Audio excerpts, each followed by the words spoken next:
Hi mga kasinger, bagong update po. Sila po yung mga tao na nasusunugan dito sa San Juan, Surigao City. Kaya nga nung malaman namin kung saan malapit yung evacuation center, kagad kami pumunta doon ni Kaukay, ni Kanigura, at saka ni Bisaya Vlog para magbigay ng tulong. Nang pagdating namin dito sa evacuation center, kagad namin hinakot yung mga donation at hindi namin namalaya na marami na palang tao naghihintay at baka sa kanilang mga mukha kung gaano sila kasaya nang makita nila nang dala namin ng mga donasyon. At ito pala lahat ang mga donasyon na aming nalikom galing sa iba't ibang tao na nagbigay.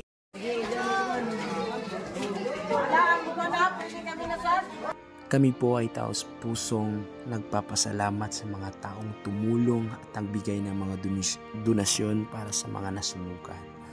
Kaya nga naniniwala ko sa kasabihan, walang taong naging mahirap sa mga taong mapagbigay. Nang makita namin kung gaano sila kasaya, baka sa kanilang mga mukha ang ngiti at pasasalamat sa mga tulong na kanilang natanggap. Kaya nga, God bless you all sa nagbigay and God will bless you more and more.